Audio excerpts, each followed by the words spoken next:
여러분은 커피를 좋아하시죠? 어떤 커피를 좋아하십니까? 저는 블랙을 좋아합니다. 그렇게 요즘은 얘기하면 굉장히 무식하다고 그럽니다. 저는 아메리카노를 좋아한다, 라떼를 좋아한다, 카푸치노를 좋아한다. 좀 더 세부적으로 말하면 이디오피아를 어쩌고 좋아한다, 이렇게 케냐를 좋아한다, 이렇게 나와야 되는데, 솔직히 저는 커피 맛을 잘 몰라서 믹스 커피가 제일 맛있습니다. 맛으로 따지면 사실 믹스 커피만 한 게 없지요 라고 말하면 엄청나게 무시를 당합니다. 그리고 또 무식하다는 소리를 듣습니다. 제 친구 목사님들은 전부 다가 커피 전문가들이에요. 그래서 어디를 갈 때마다 바리바리 싸가지고 와서 이건 어느 나라 거고, 이건 어떻게 먹어야 맛있고, 물을 몇 분 내로 부어야 되고, 타이머까지 맞춰서 그 커피의 맛을 내면서 저를 먹으라고 주는데, 저는 똑같아요. 써요. 그냥 맛이 없어요. 설탕만 넣어서 먹으면 참 좋겠더라고요. 그래서 저는 커피에 어떤 도구가 하나도 없습니다. 그 친구들이 가면은 너는 왜 아무것도 안 가져오냐, 이렇게 다 각각 하나씩 가져오는데 너는 왜 그냥 오냐 그러면 제가 늘 이렇게 말합니다. 저는 입을 가지고 다닌다. 항상 저는 그 가는 일만 합니다. 근데 커피 맛을 아는 사람들은 시다, 쓰다, 또 강도가 크냐 작냐를 다 맛을 아는데, 저는 잘 몰라서 늘 커피 맛도 모르는 무식한 목사로 낙인이 찍혀 있습니다. 우리가 좀 더 깊은 세계를 알고 또 깊은 맛을 알아가는 것은 참 멋있을 것 같아요. 그래서 저도 조금씩 노력을 해보려고 오늘도 아메리카노를 먹어봤습니다. 근데 여전히 써요. 내 고집, 또 내가 정한 어떤 한계, 그 카테고리 안에 나를 넣고 이것이 최고이겠다라고 사는 삶은 사실은 정답은 아닙니다. 몰랐던 세계를 알아가고, 또 좀 더 깊이 있는 세계를 알아가고, 또 하나님의 깊이 있는 은혜의 세계를 경험하고 체험하는 것은 참 멋진 삶이겠다. 그래서 제가 복받게 살기 시리즈 마지막에 말씀의 제목을 에베네셀이라고 했습니다. 왜냐하면 내가 살아와 보니, 또 살아보니 이 모든 것이 하나님이 도우신 것이었고, 이 모든 것이 하나님이 하신 것이었습니다 라고 말할 수 있는 인생이라면 얼마나 멋지게 산 삶일까. 몰랐던 세계를 알아가고 좀 더 깊이 알아가며, 마치 조각가가 끌과 정과 망치를 가지고 턱턱턱 푸셔서 우리는 알지 못했지만 아름다운 작품을 만들어내는 그 모습처럼, 하나님이 나를 작품으로 만드셨구나, 하나님이 나를 이렇게 인도하셨구나, 하나님이 이렇게 멋지게 나를 통해 일하셨구나 하는 것을 느끼는 삶이라는 것은 은혜 중에 은혜고 복 중에 복이 아닐까 하는 생각이 들어서 마지막 제목을 에베네셀이라는 제목으로 말씀의 제목을 잡았습니다.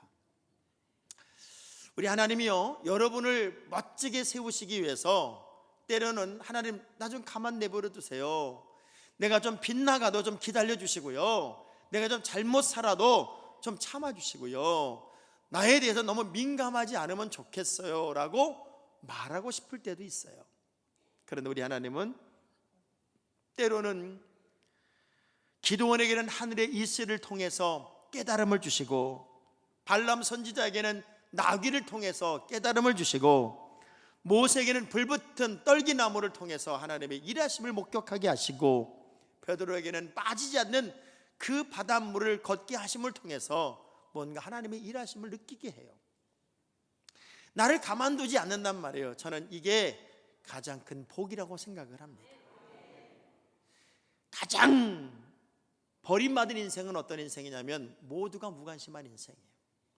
만일 여러분 우리에게 처음 왔는데 아무도 아는 척을 안 하고, 그리고 여러분에 대해서 신경조차 쓰지 않고 눈길조차 주지 않는다면, 여러분은 우리 교회를 나가면서 이렇게 말할 거예요.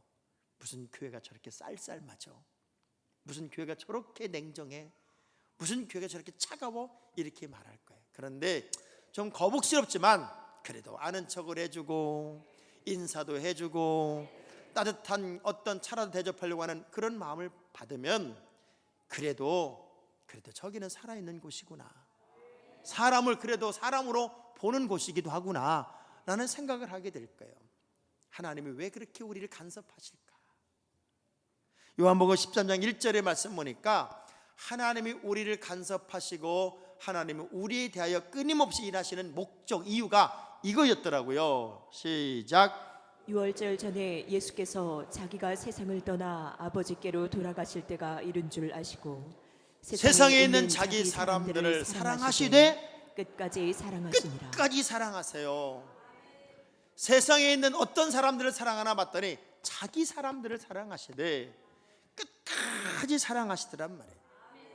여러분을 좀 더 명품 믿음으로 만들기 위해, 좀 더 멋진 하나님의 사람으로 만들기 위해, 아니 너무나 사랑하시기에 여전히 간섭하시고 여전히 작품을 만드시고 여전히 여러분을 훈련시키더란 말이에요. 저는 마치 우리 하나님이 욥기서 23장 10절의 말씀처럼 여러분을 이렇게 만들고 싶으셔서 오늘도 훈련시키고 있다고 생각을 해요. 시작. 그러나 내가 가는 길을 그가 아시나니 그가 나를 단련하신 후에는 내가 순금같이 되어 나오리라. 잘 훈련시키셔서 여러분을 최고의 명품 인생으로, 최고의 은혜로운 하나님의 도구로, 오늘 내가 있는 것은 하나님의 은혜였습니다라고 고백할 수 있는 인생으로 만드시는 그 사랑 때문에 여전히 훈련시키고 있더라는 거예요.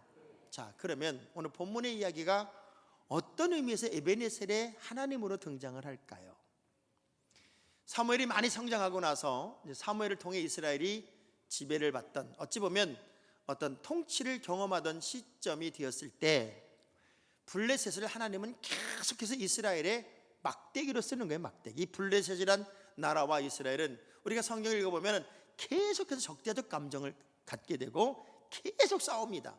그 이유는 이 블레셋을 하나님이 막대기로 쓰셔서 이스라엘을 깨우고 이스라엘을 또 새롭게 만들고 이스라엘을 작품으로 만들고 이런 일들을 계속 하려는 이유였어요. 근데 어느 날 전쟁을 해보니 4,000명의 인면 송실이 나면서 이스라엘이 대패를 하게 됩니다. 하나님의 백성들이 패전을 하고 나니까 원인이 뭘까를 찾기 시작했는데, 야, 이 원인이 우리가 법궤를 가지고 오지 않아서 우리가 이 패배를 했다. 그러니 빨리 저 실로에 있는 법궤를, 언약궤를 갖다가 우리 전쟁통 한복판에 갖다 모셔야 되겠다. 그래서 노력을 해서 실로에 있는 언약궤를 이제 전쟁하는 지역으로 가지고 옵니다. 이스라엘 백성들은 사기가 충천합니다. 그야말로 언약궤가 들어오는 날 모든 것을 다 가진 것처럼 막 펄펄 뛰고 환호를 지르고 난리가 났는데, 그 사실을 블레셋이란 나라가 알면서 저 이스라엘 백성들이 저렇게 신바람이 나 있는 것은 언약궤를 전쟁터에 갖다 놨다는 이유 때문이다. 그러니 우리가 긴장하지 않으면 안 되겠다. 오히려 블레셋을 더 결집시키는 계기가 되어버렸어요. 그래서 블레셋이 강한 군사력을 다시 이끌고 전쟁을 하는 바람에 3만 명이나 죽었어요.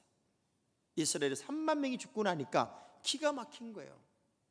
이건 잘해보겠다고, 하나님의 방법대로 해보겠다고 이거 뭔가 노력을 했는데 그 노력이, 인간적인 노력이 수포로 돌아가면서 3만 명이나 이스라엘 군대가 죽으니 거기다 또 법궤까지 뺏겼어요. 언약궤까지 뺏기고 나니 기가 막힌 거예요. 자, 문제는 블레셋의 문제가 생겼어요. 언약궤를 뺏어다가 아스돗이라고 하는 곳에 딱 갖다 놨는데 자기들이 섬기는 다곤 신상에 머리가 똑 부러져, 아침이라고 똑 부러져 있어요. 그리고 독종이 생기고 전염병이 생기기 시작하는데 사람들은 이렇게 반응합니다. 저건 우리가 이스라엘의 언약궤를 여기다 갖다 놔서 그런 거야, 하나님이 저주야, 이렇게 말하는 사람, 그럴 리가 있냐, 우연이겠지. 저 언약궤가 하나 들어왔다고 해서 우리 블레셋에 이런 어려움이 생기는 것은 우연일 뿐이야 라고 말하는 두 언어가 논쟁이 되었어요. 그랬더니 그러면 우리가 젖나는 소 둘을, 암소 둘을, 쉽게 말하면 송아지를 방금 낳은 암소 2마리를 마차를 끌게 해서 이 언약궤를 끌고 가게 한번 해보자. 자기 새끼도 찾지 않고 벳세메스라는 곳으로 똑바로 가면 이건 하나님의 저주가 우리에게 임한 것이고, 이 소들이 안 가고 지멋대로 가거나 벳세메스가 아닌 다른 곳으로 가거나 아니면 자기 새끼 송아지가 있는 곳으로 가면은 이건 우연일 뿐이다, 이렇게 얘기를 하고 그 소에게 마차를 끌게 합니다. 근데 신기한 건 2마리 암소가 마차를 끄는데 뒤도 안 돌아보고 눈물을 펑펑 쏟으며, 쏟았는데 안 쏟았는데 내가 안 봐서 모르겠어요. 근데 성경은 눈물을 흘리면서, 왜? 송아지가 이제 그리운 거야. 그렇지만 너무 놀라운 건 이 소들이요, 뒤도 안 돌아보고 벳세메스로 쭉 가는 거야. 그것을 보고 블레셋은 이 언약궤를 가지고, 블레셋이 가지고 온 그 저주가, 하나님의 저주가 우리에게 임한 것을 알아요. 그런데 언약궤가 벳세메스로 오는데 벳세메스의 사람들이 얼마나 좋아요. 노력도 안 하고 언약궤를 얻으니까 얼른 열어봤다. 그 열어본 것 때문에 하나님의 선민인 이스라엘도 5만 70명이 죽어요. 그러고 난 이후에 그 언약궤가 기랏 여아림이라는 데서 와서 20년이 있는 동안 놀라운 일이 벌어져요. 이스라엘 백성들이 여호와를 사랑하기 시작하고 여호와를 찾기 시작해요. 그리고 블레셋과 전쟁이 다시 시작이 됐는데, 그 전쟁에서 막다른 골목, 그야말로 더 이상 희망이 없는 환경이 되었을 때, 오히려 전쟁하던 이스라엘 모든 백성들이 미스바에 함께 모여서 기도했고, 기도하는 동안에 다시 쳐들어왔던 그 블레셋 군대를 기도하면서 하나님이 물리쳐 주시고 하늘에 우레를 내려서 이스라엘의 승리를 만들어준 것을 그들이 목격하면서 사무엘과 이스라엘 모든 백성들이 입술로 고백한 자기 고백이 뭐였냐면, 에베네셀, 하나님이 우리를 여기까지 도우셨네. 이 모든 기적은, 이 모든 역사는 하나님이 도우신 것이었어. 이것을 고백하는 장면이 오늘 본문의 이야기였어요. 여러분, 살아가다 보면 다양한 일들이 벌어지고 다양한 사건들이 만들어질 거예요. 그러나 이 모든 것들이 여러분의 입술을 통해서 이렇게 고백되어지는 복을 좀 받았으면 좋겠어요. 하나님이 도우셨네요. 하나님이 하셨습니다. 자, 우리 연습을 한번 해볼 거예요. 아니, 어떻게 이렇게 복을 받으셨어요? 그러면 여러분은 이렇게 대답을 하시는 거예요. 하나님이 도우셨습니다. 내가 잘나서 그랬지요. 내가 경영의 능력이 탁월해서 그랬지요. 원래 나는 잘되게 돼 있는 사람이요. 확 조사버리고 싶어요. 자, 제가 여쭤볼게요. 아니, 어떻게 이렇게 복을 받으셨어요? 하나님이 도우셨습니다. 하나님이 일하셨습니다. 그걸 좀 따뜻하게 대답을 해보세요. 제가 다시 여쭤볼게요. 아니, 어떻게 이렇게 복을 받으셨습니까? 하나님이 일하셨어요. 자, 이 복된 삶의 길로 가는 3가지 방법, 오늘 본문에서 제가 찾아봤어요. 첫 번째, 아스타롯을 제하고 우상을 제하고 인생의 모든 것들을 제하고 온전히 하나님만을 바라보는 온전한 변화가 가장 복된 일로 가는 첫 번째 길이었어요. 하나님의 도우심을 경험하는 첫 번째가 뭐였냐면, 하나님만을 100% 신뢰하며 내 인생의 집중력을 하나로 모은 거였어요. 요즘 텔레비전에서 굉장히 유명한 프로그램 하나가 있어요. 골목식당이라는 프로그램을 제가 우연한 경우를 봤어요. 보니까 뭐 4팀인가를 이제 백종원 씨라고 하는 아주 유명한 분이 컨설팅을 해주고, 안 되는 골목을 상권을 살려서 그 가게를 살리면 골목이 살아나니까, 그래서 컨설팅을 해주는 장면이에요. 그런데 3팀은요 그렇게 존중하고 존경하고 순종하고 배우려고 하고 호기심을 갖고 그분을 철저하게 신뢰해요. 근데 한 분은 자기가 너무 잘났어. 내가 내는 국물 맛이 더 좋아. 그래가지고 이렇게도 해보고 저렇게도 해보고 그 증거도 보여주고 그렇게 해도 이분이 워낙 고집이 세. 근데 이분은 돈도 한 해도 못 남기고 장사를 하면서도 컨설팅도 제대로 안 받으려고 그래. 대화하는데 이렇게 대화합니다. 성격 고치셔야 돼요. 그렇게 하시면 안 돼요. 그거 틀린 거예요. 고집 꺾으셔야 돼요. 나머지 팀들은요, 이분이 시킨 대로 해가지고 대박이 났어. 근데 이 집은 여전히 그러고 있어. 어떤 반전이 있을지는 모르지만 지금까지 방송을 보면은 제가 볼 땐 너무 안타까워. 저는 그러면서 느낀 거예요. 나보다 나은 기술을 가진 사람을 신뢰해도 그렇게 좋은 일이 벌어지는데 하나님을 제대로 만나고 하나님을 제대로 믿으면 우리에게는 얼마나 아름다운 이야기가 만들어질까. 그 국수집 사장님도 백종원 씨 말 좀 들으면 좋겠어요. 저는 시청자지만 너무 안타까워. 그분 말만 들으면 정말 잘 될 것 같아요. 제가 지금 안타깝게 말하는 이유는 뭐냐면 하나님께만 좀 순종했으면 좋겠어요. 하나님을 온전히 신뢰했으면 좋겠어요. 하나님을 온전히 믿었으면 좋겠어요. 너무 여러분이 잘나지 않았으면 좋겠단 말이에요. 하나님의 구원의 첫 번째 제안은 진심으로 모든 마음을 다해 하나님께로 돌아오라는 것이었어요. 두 마음의 갈등을 속히 넘어 하나님만을 100% 신뢰하는 전심으로 믿는 믿음이 너에겐 필요하다는 것이 첫 번째 제안이었어요. 왜 그러냐면 시편 119편 113절의 말씀을 보면은 두 마음 가지고는 안 돼요. 시작. 내가 두 마음 품는 자들을 미워하고 주의 법을 사랑하나이다. 두 마음을 품은 자들을 미워한대요. 여러분 결혼하고 난 이후에 어떻게 사는 삶이 제일 행복할까요? 저 사람은 내 신랑, 저 사람은 내 각시, 이루고 사는 삶이 정말 행복할까요? 조금만 갈등이 오고 조금만 힘이 들면 내가 저놈 만난 게 잘못이요.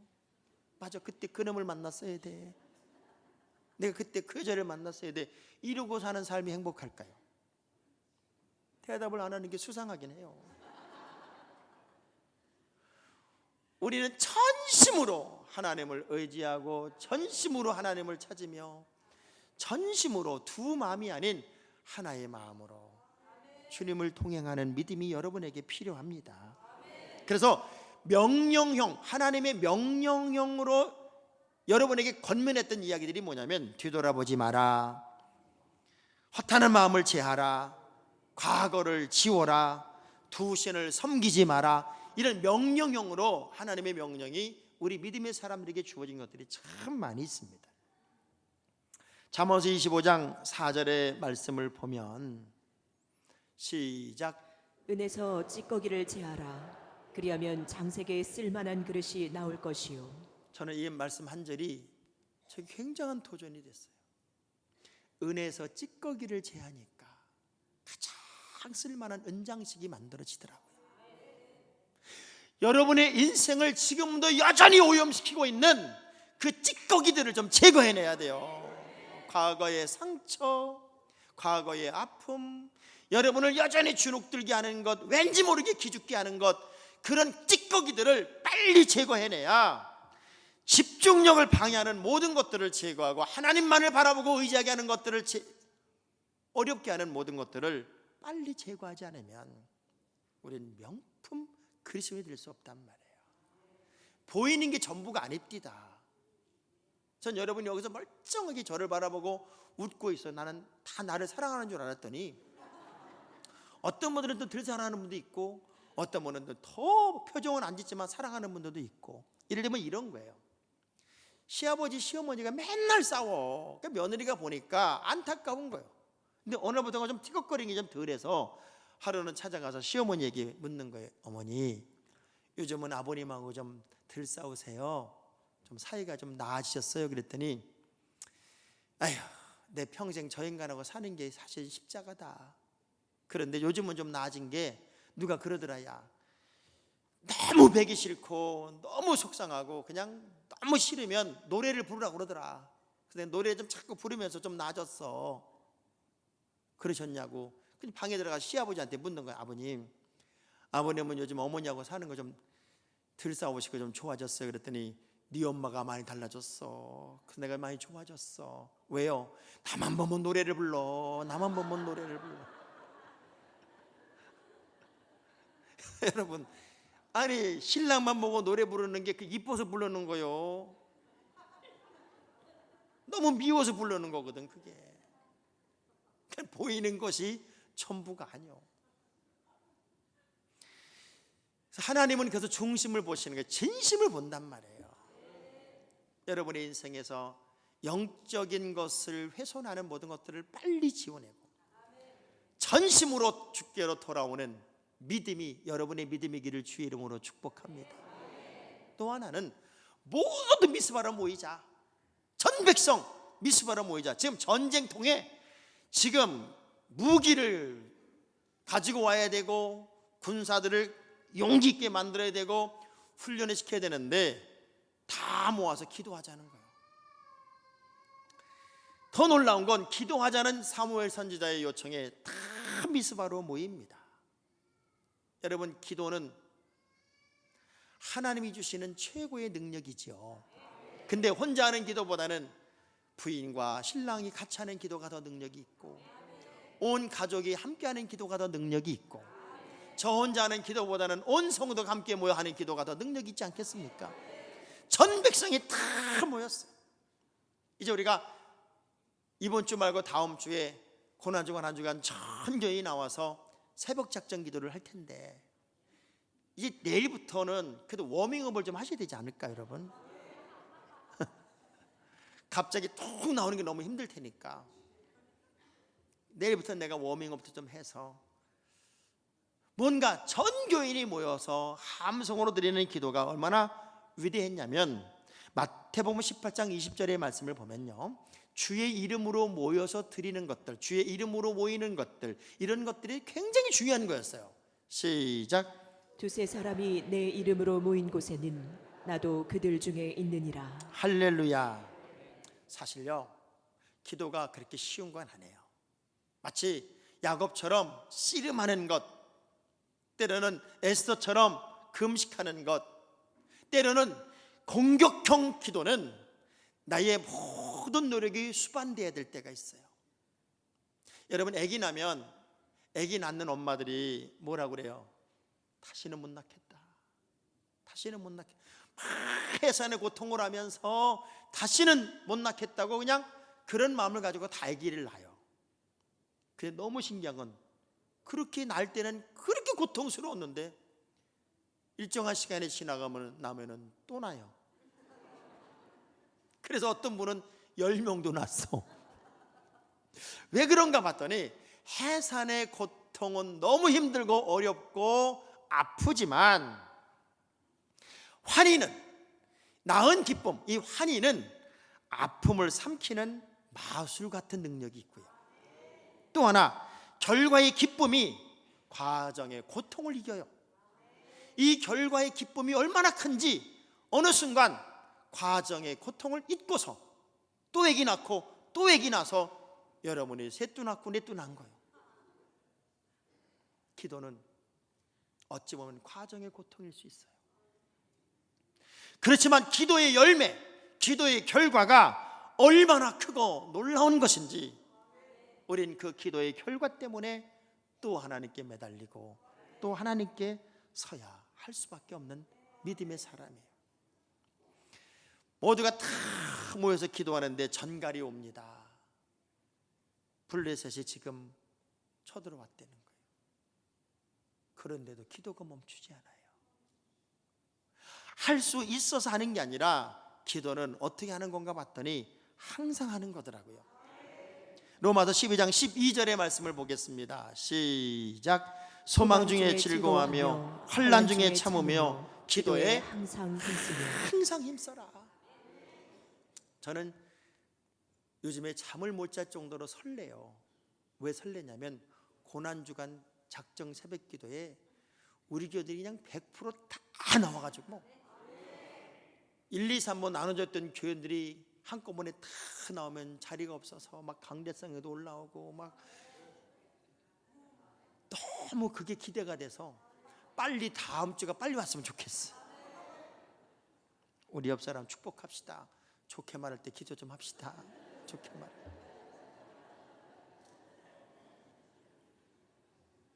여러분, 요즘에 고속도로에 가다 보면 섬뜩한 문구가 하나 있습니다. 여기저기 고속도로에 써 있는 문구 중에 어떤 문구가 있냐면 깜빡 졸음 번개 저승. 어떻게 이렇게 무서운 문구를 써놨는지 몰라. 깜빡 졸면 번개처럼 저승 간다는 거야. 그냥 확 가버린다는 거예요. 그러니 졸라는 거예요, 졸지 말라는 거예요? 졸지 말래요. 닭도요, 죽을 때가 되면 졸아. 이렇게 우리가 영적으로 깨어서 다시 한 마음으로 미스바에 모였던 모든 성도들처럼 기도하는 기도의 사람들이 되어서 마태복음 18장 19절의 말씀처럼 진실로 다시 너에게 이르노니 너희 중에 두 사람이 이 땅에서 합심하여 무엇이니 구하면 하늘에 계신 내 아버지께서 그들을 위하여 이루게 하시리라. 합심하는 기도를 우리 모두가 드려보고 교회 공동체 속에서 우리가 서로 마음을 모아서 기도하는 그런 한마음 되는 기도의 용사들이 우리 모두가 되었으면 좋겠습니다. 자, 기도를 하는데 문제는 기도하는 동안에 블레셋 군인들이 점점 멀리 갈 줄 알았더니 점점 찾아와서 저들이 한꺼번에 다 모여 있으니 한 방에 죽이기가 너무 쉬운 환경이 된 거예요. 블레셋 군인들이 포위했고 가까이 왔다는 거예요. 그러면 의심하는 사람들, 두려운 사람들은 기도하다가 다 도망가야 돼요. 그리고 숨어 들어가야 돼요. 더 놀라운 건 어떤 사람들이 에베네셀의 하나님을 경험하나 봤더니 견고한 믿음을 갖는 거예요. 믿음의 견고성이 여러분의 내일을 만들고 여러분의 미래를 만들어요. 여러분은 그럼에도 불구하고 견고한 믿음의 사람들이 되시기를 주의 이름으로 축복합니다. 우리 흔들 수 있는 많은 상황들이 있어요. 저는 이 글을 보면서 이거구나 하는 생각을 했던 게 세일즈맨으로 성공한 오고 만디오라고 하는 사람의 자서전에 지상 최대의 세일즈맨이라고 하는 책이 하나 있어요.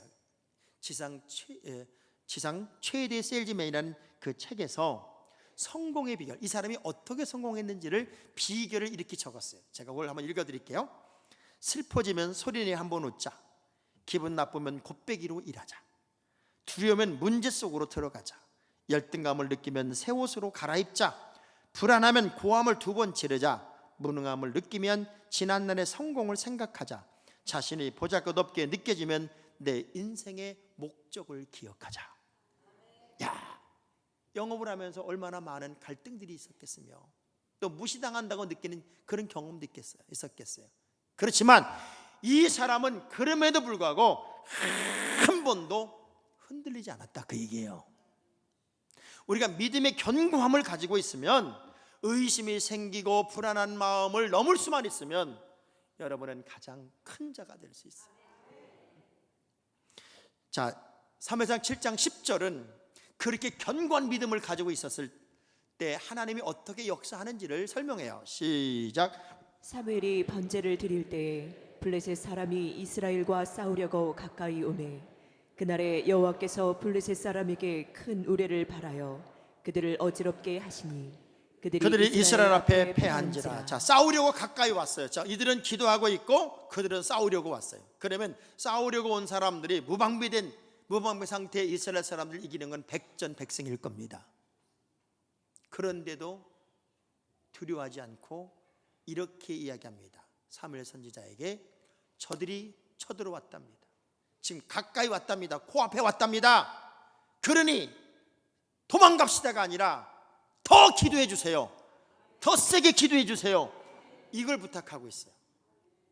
우리가 견고한 믿음, 어떤 환경에서도 흔들리거나 요동하지 않은 믿음을 갖는 것은 은혜이고 복입니다. 우리 어릴 때 수련회를 가면은 꼭 한 번씩 했던 프로그램이 뭐냐면 믿음을 테스트하는 거였어요. 믿음. 사람을 똑바로 세워놓고 뒤로 자빠지래.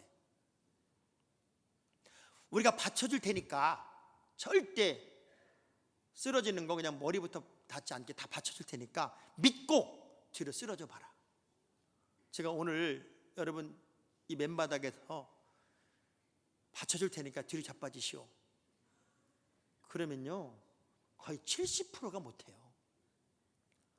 쓰러지다가 조금 쓰러지다가 얼른 눈을 뜨고 그냥 뒷걸음질을 친다니까.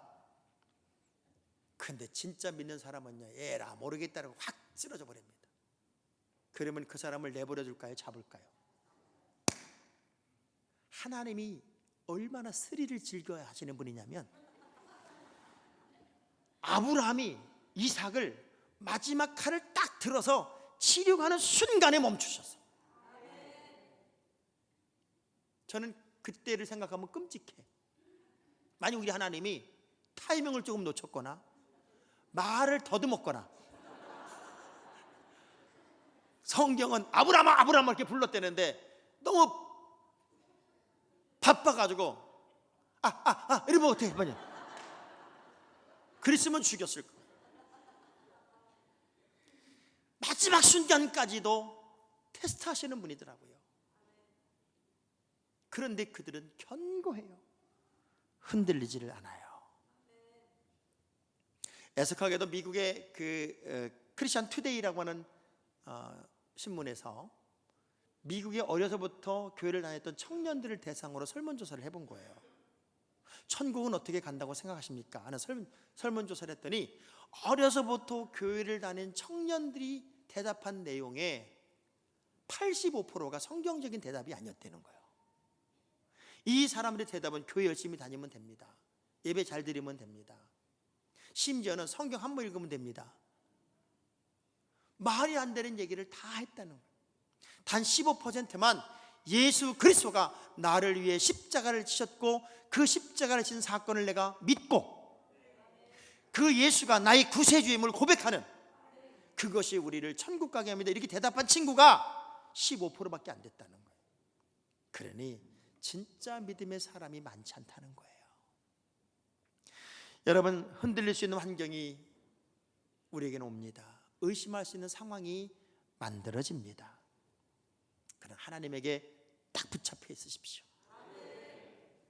하나님에게 여러분 사로잡혀 있으세요. 그게 능력이에요. 그게 은혜예요. 미국의 어느 분이 노인인데 차 뒤에다가 이렇게 써붙이고 다녔대요.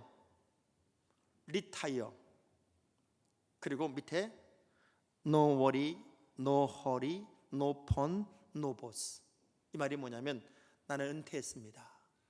그래서 걱정도 없고 바쁜 것도 없고 핸드폰도 안 오고 보스도 두목도 없습니다.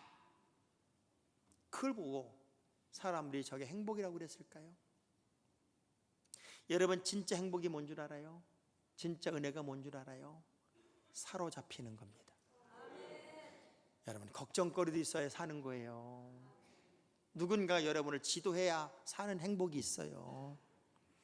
그래서 전화가 와야 살 맛이 나지. 사람이 산다는 것은 사로잡혀 있는 거예요. 하나님 앞에 여러분이 사로잡혀 있어야 돼요. 하나님이 여러분을 딱 붙잡고 가는 그 삶이 가장 행복한 삶이더란 말이에요. 그러니 마지막 순간까지도 흔들림 없이 그들은 미스바의 그 자리에 매달려 기도하고 있고 전쟁은 하나님이 하셔서 하늘에 우레를 내리시고 우박을 쏟으셔서 블레셋을 초토화시켜. 봐요.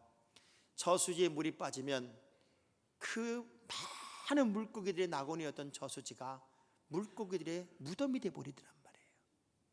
우리 믿음의 사람들에게 영적인 것이 빠져버리면 아무것도 아니에요. 하나님은